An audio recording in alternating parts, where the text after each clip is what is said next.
STEP is an acronym for Space, Task, Equipment, and People. STEP helps you to organize your thinking and identify the best way of adapting or modifying an activity to include and challenge all pupils. Changes to the way an activity is delivered can be made in one or more of the STEP areas and can be used to make an activity easier or harder. STEP can be used to support adaptation and modification in any of the activity inclusion model approaches. S stands for Space, which focuses on where an activity is taking place. Increase or decrease the size of the space to make the activity easier or harder depending on the task. The playing area can be divided into zones, with pupils matched by ability in each zone. T stands for Task, which focuses on what activity is taking place. The way that an activity is performed can be adapted to support or challenge each individual. For example, similar skills can be developed in different ways. As competency improves, the complexity and difficulty of the task can be increased.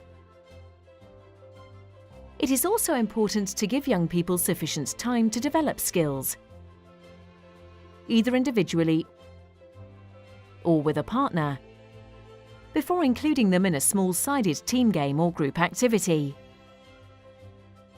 E stands for Equipment, which focuses on what is being used for the activity. There are endless variations in equipment, enabling young people to find the best way of participating in PE and school sport activities. Give young people a choice of what equipment they wish to use in order to challenge themselves. Using different variations of equipment can make the task easier or harder. Equipment is also available to support the participation of young people with specific needs, or to provide options across the age range.